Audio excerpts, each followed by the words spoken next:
afternoon. Good evening. Welcome to our first meeting of December. Our invocation tonight will be given by Council Member Rick Laughridge, and respects to the flags will be led by Councilman Matt Harbin. Please rise.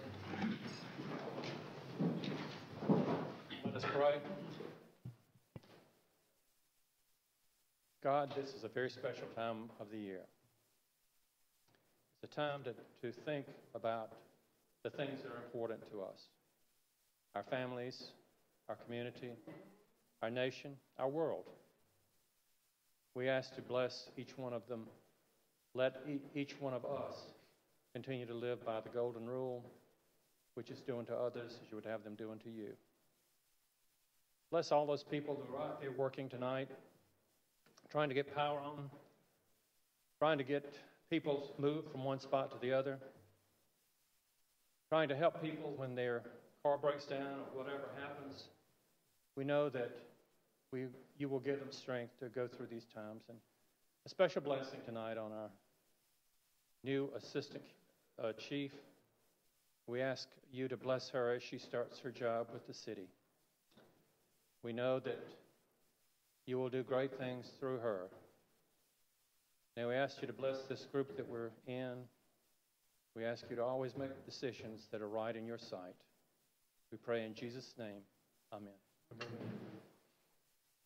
I pledge allegiance to the flag of the United States of America and to the republic for which it stands, one nation, under God, indivisible, with liberty and justice for all.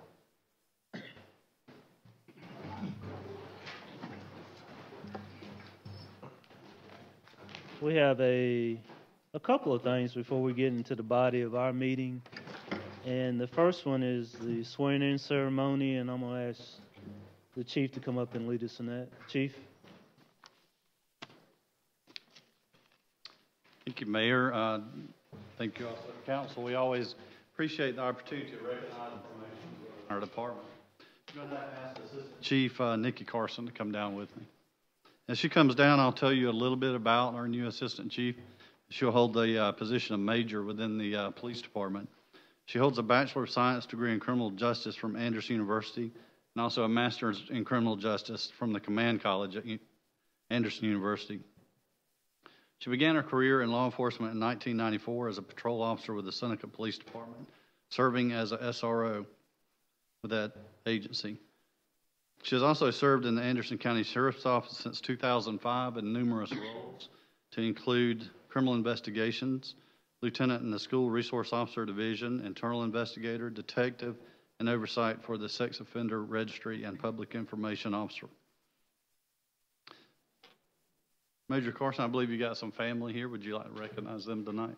Absolutely. My husband Michael is in the back. My children, my son Nicholas, my daughter Sierra, are all here with me. Thank you. Thanks for being part of this. I would ask Lieutenant Carson, the Major's husband, to come down to assist with the swearing in.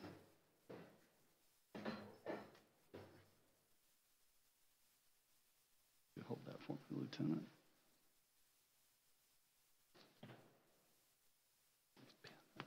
Pin that on first. Give Lieutenant Carson the privilege of pinning the badge on.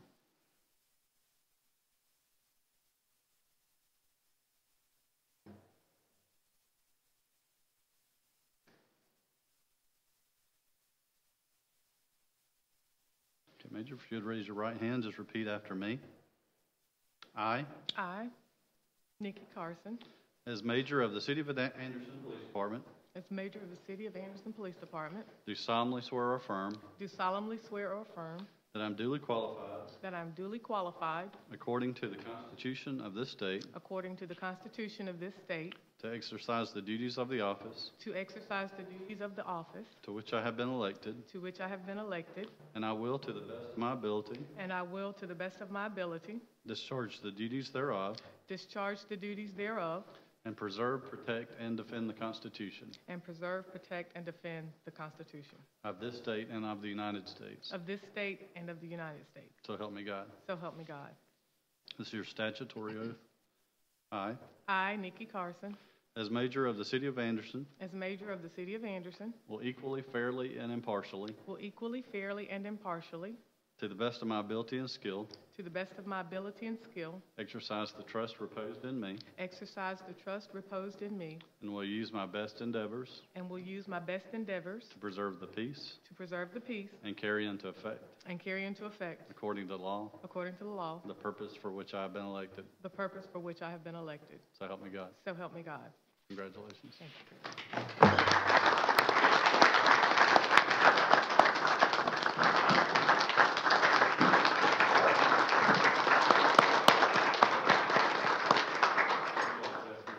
Absolutely. I want to first thank everybody, Mayor Roberts, members of the council, city government, assistant city manager Linda McConnell, Chief Stewart, my husband, who has been my support from day one, my two awesome children, for this opportunity. It is truly an honor to have been selected for this position. I am so excited about the opportunity to work alongside the members of the department, and eager to get started so that we can continue to move this great city forward. Amen. Thank you.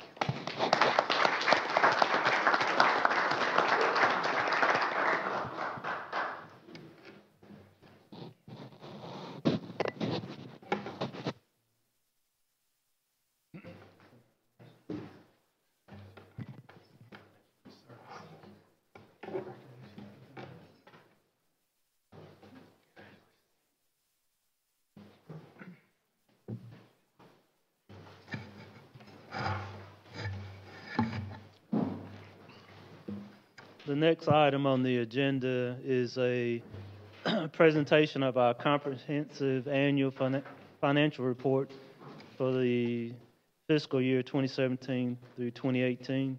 And I'm going to get David to tee this up for us. David? Yeah, Mr. Mayor and City Council, we have our financial report for 2017-2018 presented by Greene Finney. David Phillips is here to present the information here tonight for us, and I'll call David Phillips to the podium.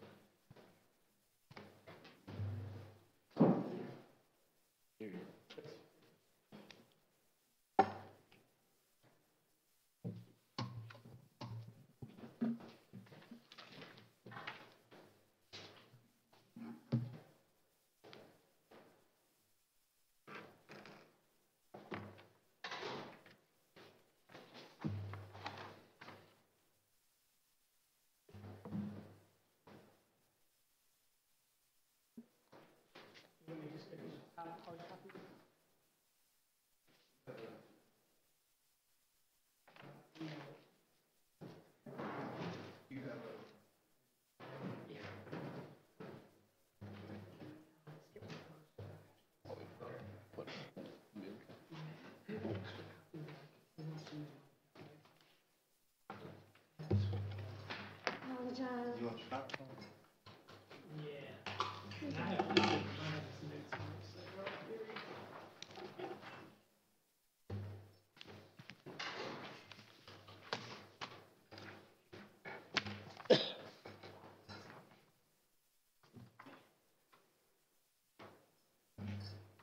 Y'all have the slides at your desk as well.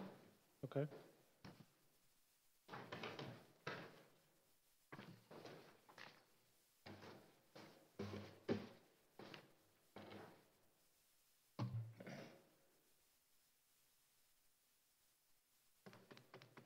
All right. I think you have a hard copy before you. That'd probably be a little easier than looking at the one on the screen there. But again, later today or probably at the end of the meeting, they will actually pass out the hard copies. And again, these are pretty thick, some good nighttime reading if you get bored. But again, you know, what we have found, if we try to cover this actual big report, it'd be kind of difficult to cover because there's a lot of information, a lot of pages, and a lot of accounting jargon.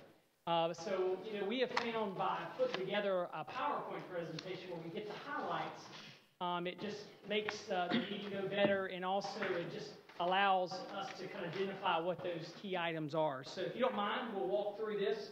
One of the things I wanted to mention to you is that your staff has been putting together a comprehensive annual financial report for many years. In fact, I think this is probably the 23rd year, the previous year, I should say.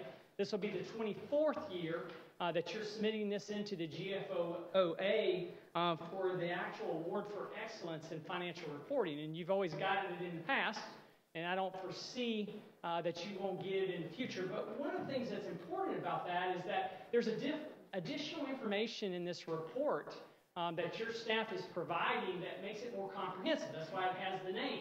And some of that information, if you ever are curious, is if you look in the very back, there's a statistical section that has 10 years of history. So what's really good about that is if you're kind of wanting to see how you're trending in a certain area, you can look at those tables and kind of see how your revenues and expenditures have done over time. What's interesting, if you go back and look in the Great Recession, you will notice where some of those revenues have really dipped and where they are today. And it can help you to see a little bit more of the peaks and valleys that are potentially out there based on how the economy is doing. So I just kind of wanted to mention that your staff takes the time to do that so that you have that information readily available in the annual report. All right, on the bottom there, we like to always emphasize the importance of internal controls, that there needs to be checks and balances. Not one person shouldn't be able to do a whole process. Another thing is important is that you look at fraud and risk assessment. And at the end of the day, these are your financial statements. So when we move to the next page, let me sit back and handle this.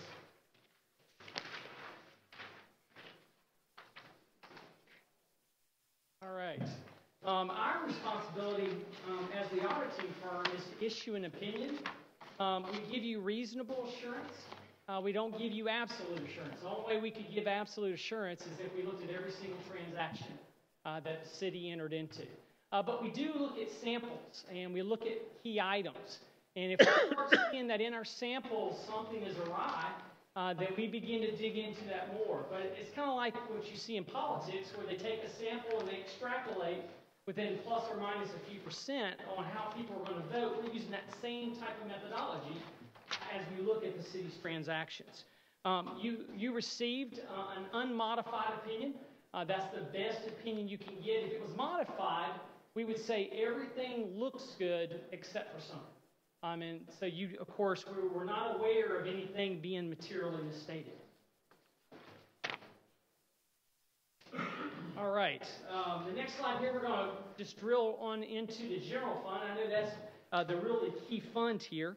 Your fund balance, and this is pretty unique and really a positive increase, $2.6 million this year. And I've been doing the audit for several years. This is by far the strongest growth that I've seen. I really feel like you've hit that tipping point where you've really put a lot of investment in the community. You're starting to see some of those returns. You're starting to see some of those growth areas really take off for you this year. So if you look at that chart, you can kind of see how that fund balance is really trending. And this was a very strong and positive year. There's some other parts of your fund balance. There's some parts that are non-spendable. There's some restricted fund balance, monies that are restricted for TIP projects and revenues.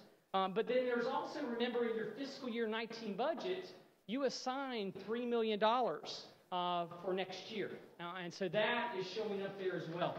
All right, let's flip to the next page.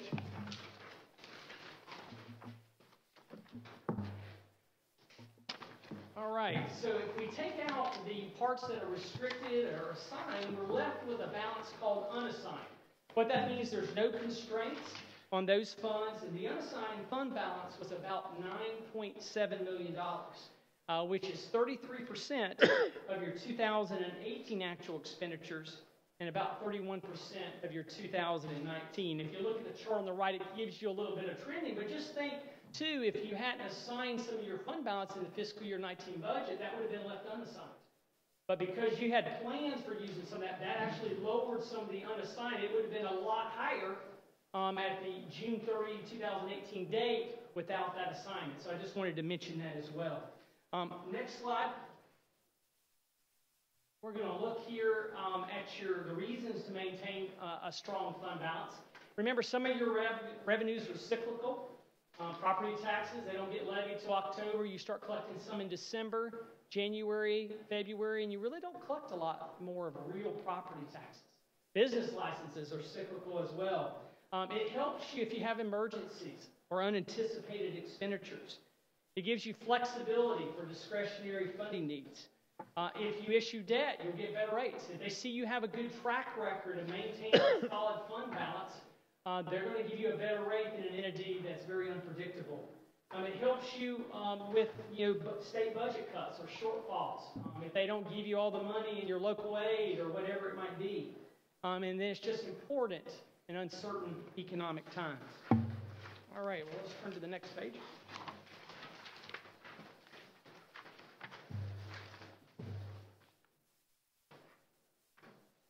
All right, let's look briefly at your general fund revenues. They were $28.9 million. We kind of list the various buckets, $13.4 million for property taxes, TIF taxes, and so forth, $9.8 million for licenses and permits, $1.9 million for prisoner per diem, $1.3 million for sales and services, and then about $2.5 million in those other categories. As it relates to the prior year, your revenues increased $2.1 million or 8% over the prior year. And again, you just really have an economic base that's really expanding. And you're starting to see some of the benefits of that. So again, as it relates to the prior year, we list those areas where some of the increases, property taxes, business licenses. Also, your franchise fees. Remember, you raised the rate on Duke Power from 4% to 5%, which generated a pretty big increase for you this year. Remember, you had the new sanitation fee this year for fiscal year 2018 as well. And so again, we kind of list some of those items where there were increases over the prior year. As it relates to your budget, you came in about $2.3 million over budget or 9%. And again, some of those very same areas. On the bottom there, we had net transfers in. Remember your utility funds in lieu of taxes and fees and so forth, they pay a certain amount over into the general fund. And plus, you remember you sold this year the gray building on Whitner Street. So those were some of the inflows that were coming into the general fund this past year. All right, on the bottom of the page, let's briefly look at your expenditures. They were $29 million, $5 million in general government, about 13.1 in public safety. Generally, we see that to be around 45 to 55% of most governments, their public safety. 5.3 million in public works, and then 5.6 million in other areas. Your expenditures actually decreased $1 million. And that would look, wow, that would look great. But remember, last year you purchased and had a lot of capital outlay.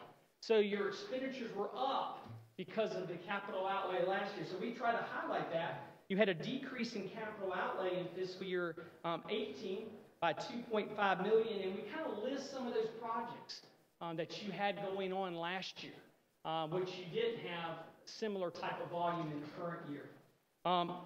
Also, going the other direction though, you did have some increase in public safety, public works, and remember, the city implemented their citywide compensation plan. 7-1 to 17, and some of those are the costs, the wages and benefits that drove up some of those other operating departments. As it relates to your budget, you came in 1.1 million or 4%, unless they came back to me and asked me to amend it. And so, your staff, adhere to it very well. They're way below budget. All right, next page.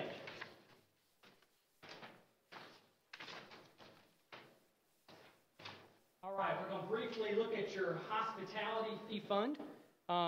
Hospitality revenues were $2.9 million. They were up about $110,000 or 4%. A lot of our big urban areas we're seeing probably around 3 to 5%. This is the first year I've really seen you're tracking in line with a lot of our really big municipalities that are in the very big urban areas. Your expenditures were approximately $2 million. Compared to about $3.2 million. Now remember, last year you had a lot of projects going on, and some of those monies were being supported from your hospitality tax revenues. This year you didn't have as much of that, and that's why the fund balance there and those expenditures were down. So you had a net increase in fund balance of about $926,000. That leaves you a balance of about $2.4 million. Again, those funds can only be used for tourism-related expenditures, but you have some good, solid resources to help with some of these ongoing projects that you're planning for in the future. All right, on the bottom, let's look at your sewer and water enterprise funds. Sewer fund first had an increase in net position of $548,000 compared to an increase of $1.3 million in the prior year. Revenues were pretty consistent, but your expenses were up. And if you remember, you have a lot of costs associated with the EPA CMOM program. And so that, you know, depending on the year, can really increase some of those costs. And plus, you have a good bit more depreciation and amortization. So as you implement and you place into service pretty big sewer projects, you begin to depreciate those. And that then increases your depreciation expense. All right, next page.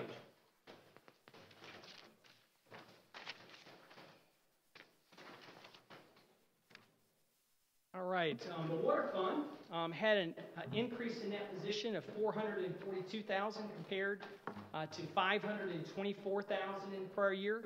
Operating revenues decreased slightly. Remember, the last quarter of fiscal year 18 was pretty rainy. And when you have a lot of rain, you don't have a lot of purchases of water. And so you were tracking really well in water and sewer until that last quarter.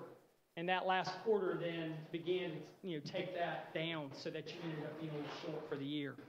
Your water operating expenses decreased to about $13,000 or less than 1%. All right, on the bottom there, we're going to briefly look at the pension liability. Remember, you have your own plan, but unfortunately you also participate in the state plan. So we're going to look at both of those. Your city pension plan, it actually increased by about $2.3 million. So you actually have an asset in your city pension plan because you've overfunded it, which is a good thing. The investment returns this past year were over 17% in that. And so that's really generated you a very healthy asset there in that plan. Now remember, markets can change. It can go right back down 2 years from now, so you're in a good place to be. Now, if you look at the state retirement plan that you participate in with the police officers, that liability increased to $14.3 million versus $12.7. Unfortunately, you have no control over that plan. The only control you have is paying in what they tell you have to pay. But that liability is growing on the state level, and that's why they're raising your rates. If you remember for fiscal year 18, your rate was increased 2%, and it's going to get increased another % for the next few years as they're trying to shore up the state pension plan. So we'll see if that happens, but let's say the state pension plan starts doing better, it's not as underfunded, then your liability will go down if everything works according to, quote, their plan. There's a lot of disclosures in the report. So please feel free if you want to see what your plan or the state plan is investing in, what the assumptions are, what does it take to be a member of those plans. There's about 20 pages in there about all these plans in your notes. All right, the next page. All right, we're going to look at briefly your other post-employment benefit plan. That's your retiree health care. That's the best way to think of it. And we had to implement a new accounting standard this year called GASB 75. Because we implemented that, adopted it, it increased your liability by about $322,000. So the city has a net OPEB liability of approximately $1.3 million at the end of the year. There's a lot of note disclosure on this one too. The good thing is, I think this is about the last big one, GASB, that they have relating to various plans, and so we finally have implemented them all, and hopefully we won't have any more of these in the future. All right, next page. We're going to briefly look at your government-wide statements. I know most of you, you operate or you run the city's business by looking at your general fund or your hospitality tax fund. But the GASB, which is the Governmental Accounting Standards Board, they wanted a set of financial statements that would add all of your funds up together and then add all your debt and all your capital assets, just like a private business would. Let's find out what the net worth of a city is. So when we do that, you have total assets and deferred outflows of about $219 million. But look where the bulk of those are. About $159.7 million is your property, plant, and equipment. You do have about $35 million in cash and investments and about $24 in other items. You have liabilities of $133 million, of which $110 million is your own debt. And a lot of that is revenue bond debt, but it's still debt of the city. Here's those other pension and OPEB items we talked about. $14.3 million for the net pension liability and the net OPEB liability of 1.3, and then there's other accrued liabilities of about 7.1. So if you take your assets minus your liabilities, you have your net position, or kind of like your net worth, and that amount is $85.7 million, and the key number there is the unrestricted number, that you have $10.7 million in unrestricted. A lot of our governments are negative there because they don't have a city pension plan at all. They have all their employees in the PRS and the SCRS plan. If you add $15 to $20 million liabilities to your balance sheet, it usually eats up all of your unrestricted. Because in your city plan, you had an asset, you didn't have to pick up that other liability that a lot of the other municipalities and governments have had to do. All right, next page.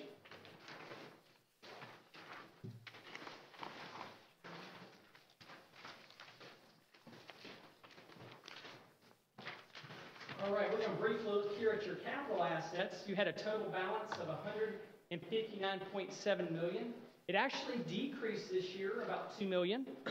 Primarily, as you just didn't have as much capital asset additions this year as in the prior year. Your capital asset additions for your governmental activities was only about $900,000. We kind of list for you what some of those additions were for. In your business type activities, your water and sewer and so forth, you had additions of about $5.1 million, and we kind of list what those were for. A lot of those related to various pump station replacements and other wastewater projects. And then, of course, we have to record depreciation. Well, this year, depreciation exceeded your additions, and that's why, of course, the net capital asset balances went down. All right, on the bottom of that page, we're going to briefly look at your long-term obligations. They were $110.3 million. They actually decreased about $2.3 million. Your governmental activities decreased 2.2, primarily just making your regularly scheduled principal payments. Your business type activity debt decreased about $100,000. You paid off a good debt, but you added a state revolving fund loan for one of some ongoing construction, so that kind of netted out there. Your debt service payments for fiscal year 19, the year that we're in, is estimated to be about $1.6 million and $7.8 million for your governmental and business type activities. All right, next page.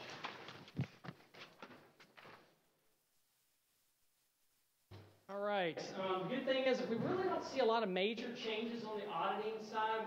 And even on the accounting side, there's two new ones that are coming out, but they're probably going to have very limited impact. One is on fiduciary activities.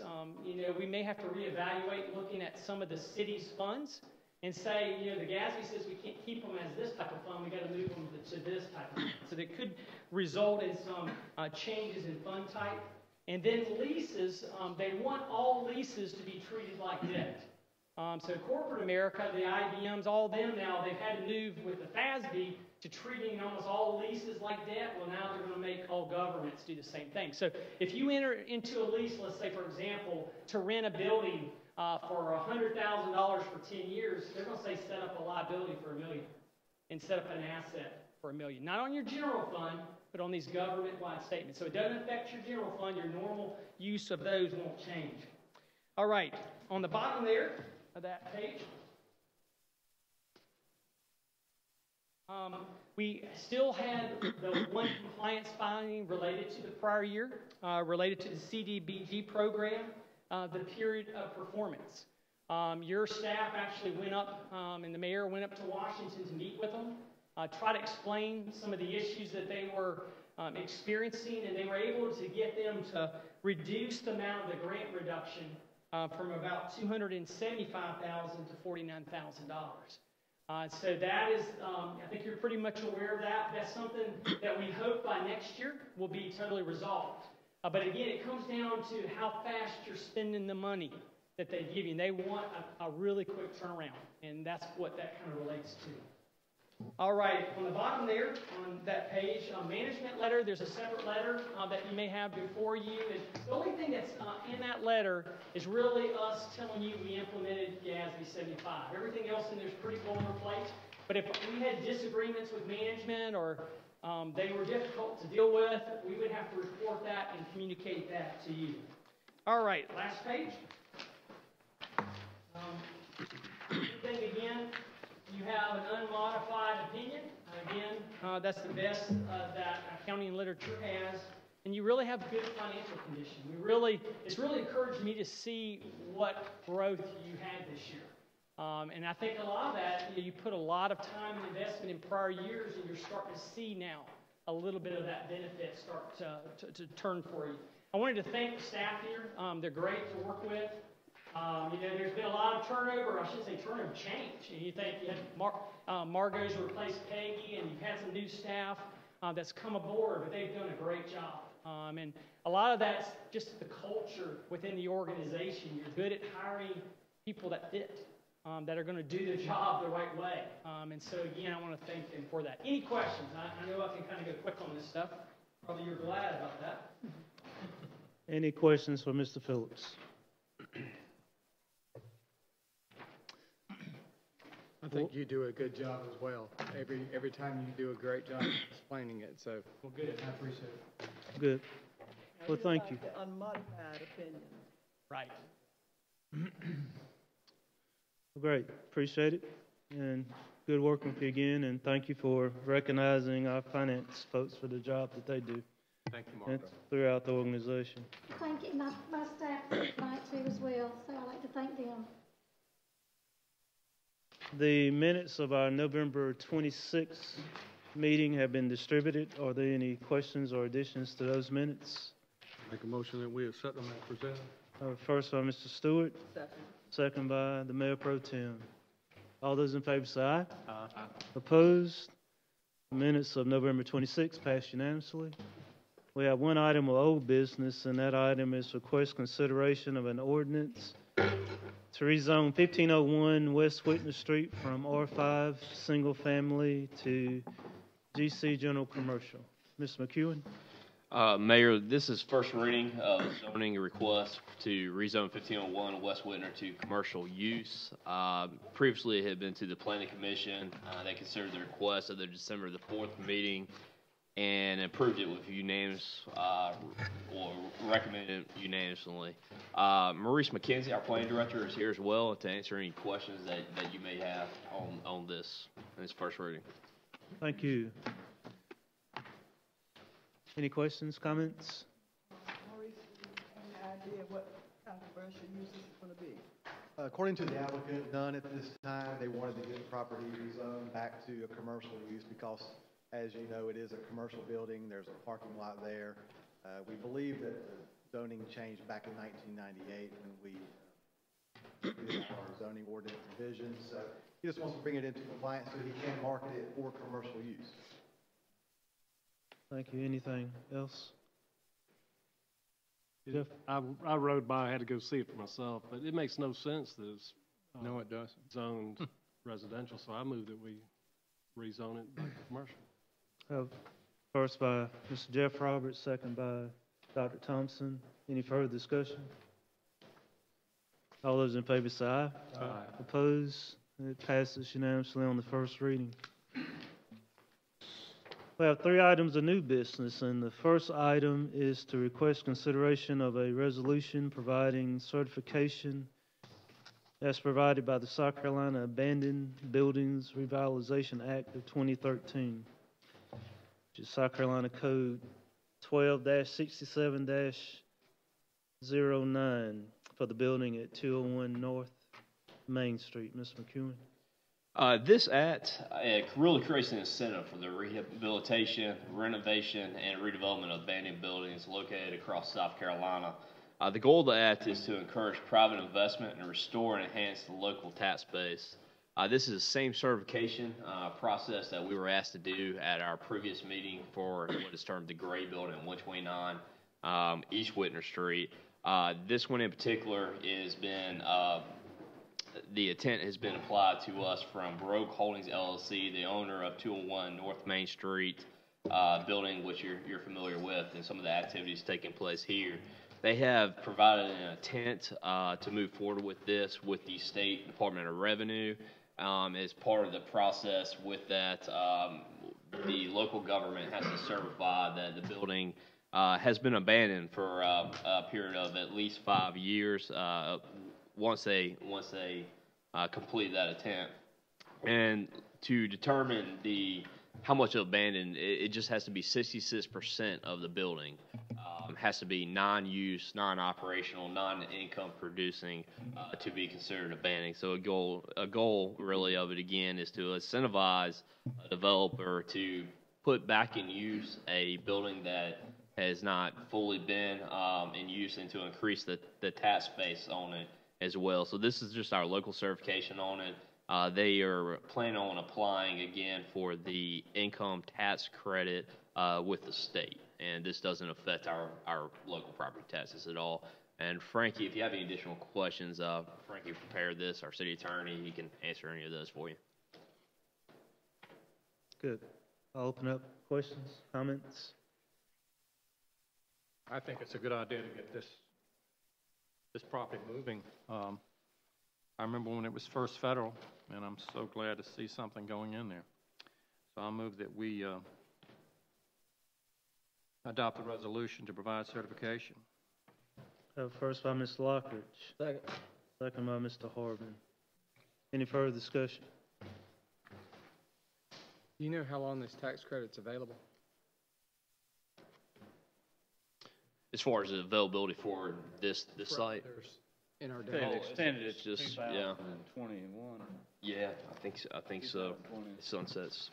It's a good It was going in 2019, but I think it's been extended for another year or two. Legislature. Any other questions? Good question. All those in favor say aye. Opposed? That resolution passes unanimously. Our second item of new business is request consideration of a contract with Woolpert for SMS4 compliance of the NPDES permit assistance. Ms. McEwen. Mayor, this is part of our stormwater system, and this has been brought before you each year with Woolpert, who assist us in the technical assistance of managing our stormwater system. We are regulated by the Department of Health and Environmental Control. We're considered a SMS4, which is a small municipal storm sewer system, and it regulates the stormwater discharge into the city's drainage basins. With that, this is just a continuation of the contract. Adam Cromer, our city stormwater manager, is here tonight to explain some of the scope of work that they do for us each year and some of the technicalities behind some of their work. Adam? Thank you, Mr. McEwen. Back in 2014, the city developed the TMDL monitoring and assessment plans for the Rocky River and Big Generosity Creek watersheds. These plans provide in-stream monitoring strategies to characterize the quantity and quality of the stormwater discharges from the city, and they're designed to evaluate improvement plans for E. coli and turbidity. The city has conducted this in-stream monitoring of the stormwater runoff for the past 3 years, and this item we're bringing to you tonight is for the continuation of that monitoring in the watersheds. Additionally, this contract includes up to 40 hours of general permit compliance services and up to 24 hours of assistance with reviewing and responding to DHEC on the draft MS4 permit that's scheduled to be released for public comment this year from DHEC. And go ahead, Adam. The scope of services meet the minimum DHEC permit requirements and are federally mandated component of the stormwater program, and we recommend proceeding with an award to Woolpert in the amount not to exceed $28,000. Good, thanks. Questions, comments? How long we been, seems like they've been around for a while. How many years have we been dealing with Woolpert? We've been working with Woolpert since 2004. So 2004, okay. Mr. Mayor? Mr. Chapman? This proposal, is it based on the previous year's contract that we had with them for the similar amount? It is. Last year was $29,000. Out of the $29,000, we only spent $20,500 roughly. So we didn't use the entire contract at the time. Was that because they didn't spend the 40 hours that they had anticipated, or the 24 hours? Right. That's pretty much an on-call. If we need assistance with permitting requirements, we'll call them. We spend a little bit of that money, but not. Okay, but that's what drops the cost. Is not asking for those hours. Yes. Okay. All right. Thank you. Anything else, guys? We accept it as proposed. Second. Have a first by Mr. Chapman, second by Mr. Jeff Roberts. Further discussion? All those in favor say aye. Aye. Opposed? Passes unanimously. Thank you, Adam. The last item of new business is request consideration of an ordinance to amend the City of Anderson's sewer use ordinance. Ms. McEwen? Yeah, this request to amend the sewer use ordinance is really to align with some comments received as part of our EPA pretreatment program inspection involving some of the fast oils and greases. And this is really not on our standard restaurants. This is on the regulation part of industrial-based cafeteria, large users of fats, oils, and greases. It was just a checkup by EPA, and they suggested some additional language to be added in the sewer use ordinance. Just to kind of remind you, your sewer use ordinance actually regulates the permissive and prohibited use of public sewer, sewer extension policies, fees, requirements of non-domestic wastewater. It's quite a large document. Here today, we're looking at Article 2 of that section, and Jeff Caldwell, your utilities director, is here to go over some of the what's current and some of the changes we'll recommend. Thank you, sir. It is, from time to time, we do have to go through various changes. Sometimes that's associated with an inspection like this. Sometimes it has to do with our applying for a new discharge permit, which happens every 5 years at the plant. We have to go through new regulations, new limits to see what pretreatment limits we have to send to our industrial customers. We also amend this from time to time, and we add programs like our FOG program. So that was the last time we did this, had an amendment to this ordinance. A couple of things that were noted in the inspection was that our annual samples that we schedule, we do those once a year. The sample as defined in the ordinance was for 4 consecutive days. That's what the industries were doing, and our 1 day did not really meet that 4 days. So to rectify that, we're moving the 4-day sampling. We talked to the industries in our last 2 presentations this year, and all of them were in favor of going to this. They believe it would make it easier for them to respond monthly with their discharge reports. So instead of having 4 consecutive samples per quarter, they'll have 1 per month. That cuts back their number of samples, so saves them money also. And the annual samples that we do, they are charged for those as part of their pretreatment fees. So if we had to go to 4 consecutive days, it would up their fees there too. So they were in favor of that. The other change, a significant change, is the enforcement guide for our food service establishments. Just basically, old ordinance, you'll see 2 pages back. The old enforcement guide had, at the bottom, had category levels of 0 to 4.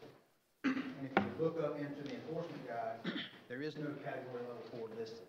So there was nothing that really triggered direct legal action. So everything that's listed in the bottom has to have a category in the top of the guide. So we took the opportunity to make a more robust guide for enforcement, to give us alternatives under each category, and that's where we came up with the next 3 pages that enforcement guide, which has now 7 categories, 0 to 7 categories, which gives us those options to help food service establishments come into compliance. There were some other minor changes, typo changes, page number changes, things like that. We are required to post this, advertise this in the newspaper, which we did for 30 days, and we also submitted to DHEC for comment. No comments were received, so we would recommend that first reading of this ordinance. Thank you, sir. Questions? Comments? I have a couple. Mr. Chapman? So, to clarify, all this has been brought on specifically by the EPA, a mandate by them. Well, it was more of their compliance inspection. There was no mandate to do anything yet. They just wrote up those notes. If we were not to comply, then that could force them to have further action. Okay. And then secondly, I know a while back we talked about that we were going to have to possibly hire somebody to manage the food grease trap type things to be checked on a regular basis. What's the status of that? We do have some. We actually have our second employee in. We did lose our first one. His wife took another job elsewhere and they moved out of state. The second one, he is currently in place, and he's in his probably in his second round of food service inspections. We first went in and kind of actually sent him a form letter that said, hey, send us back some information so we can build our database on what we're looking for when we come in to do an inspection. We did our first round of inspections and kind of noted some deficiencies, and now we're in our second. And if something was not taken care of during those, or if we notice something else, we are giving violations for those. And it's basically just a written, kind of verbal, more of a verbal, say, hey, we're going to be back in 30 days. I think this year, somewhere around 40, 45 of those violations, and most of those 60, 70, 75% care of. Thank you. Thank you. Mr. Harbin? The new section of this, I guess the new verbiage of the FSE enforcement guide, under the category levels, how many of them go above 5? How many violations do we have that are? We have not had any that have triggered a whole lot of this yet. I mean, we're in the 0, really a non-compliance violation, telling what the violation is. Where we've been so far, we've not had anything that's above that. Okay. Thank you. Anything else? Need a motion to approve this, Mayor? Yes, sir. I'd like to make a motion that we approve the amendment of the SUO. Second. Yep. We have first by Mr. Harbin, second by Mr. Laughridge. Any further discussion? All those in favor say aye. Aye. Opposed? That passes unanimously on the first reading. Thank you, Jeff. Thank you, sir. Mr. McEwen, administrative briefing. Yes, sir, Mr. Mayor. A couple of things before I get into the calendar. I did want to talk about the economic development program that we're doing called Feeding Innovation. The City of Anderson has partnered with the South Carolina Community Loan Fund and Clemson Agricultural Extension to bring feeding innovation to Anderson. The participants includes those that are interested in starting or expanding a health food business to increase healthy food access in underserved areas. We have 11 participants. They were selected with business ideas ranging from farm to table concepts and restaurants to grocery stores and health education initiatives. Mary Haley's here and is prepared to fill you in on their open graduation and public pitch that they're doing for a chance to win $12,500. And this is a grant sponsored by the South Carolina Community Loan Fund. I'll call Mary Haley. Next Level Curriculum, which we have used that curriculum in the past. It's a nationally accredited program that's been very successful just across the country. But this one is tailored to the ag industry. So they've been working every night, Tuesday nights at our offices, and before class starts each week, we have each of them get up and do their elevator speech or their business pitch because, like David said, their graduation is going to be in the form of a public pitch night where they're going to pitch their ideas to the public for a chance to win $12,500 from the Community Loan Fund, which is a really great partnership for us because it's It really encourages this healthy food industry in Anderson and in Anderson County. So our panel of judges, we have one from from Clemson University Extension, one from the South Carolina Community Loan Fund, and then Brian White is going to serve as the third judge. So we're so excited to have all of their participation and hope all of you can attend. It's going to be next Monday from 6 to 8 p.m. at our offices, and they will pitch their ideas, receive public input, and then we'll announce the winner at the end. So if you have any questions, just feel free to email me, but we hope to see you all there. Thank you. Thanks, Mayor Haley. Appreciate that. On your calendar, we have the Anderson County Municipal Association meeting 7 p.m. in Belton coming up, and that is on December the 13th. We'll also be observing the holidays coming up. This is our last meeting in 2018, last meeting in December as well. And so the city will be observing the days of the 24th through the 26th for the holidays. And in addition to that, going into January, the city will be closed and observing New Year's Day on January the 1st. Your next council meeting is 6 o'clock p.m. on January the 14th, and that carries us over into the new year. Mayor, with that closes my administrative report. Thank you. We have a executive session. Ms. McEwen? Yes, Mayor, we ask that we go into executive session to discuss matters relating to the proposed location, expansion of the provision of service, encouraging location or expansion of industries or other businesses in the area served by the public body. Thank you, sir. Make a motion to go into executive session. First for Mr. Stewart, second by Mr. John Roberts. Any further discussion? All those in favor say aye. Aye. Opposed? We stand in executive session.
All those in favor say aye. Opposed? We stand out of executive session. In his executive session, we heard a briefing from the administrative team in regards to the executive session item on the agenda. There's no action to be taken at this time. Information on. I would entertain a motion to adjourn. So move. Have a first by Mr. Newton, second by Mr. Laughridge. All those in favor say aye. Opposed? Stand adjourned.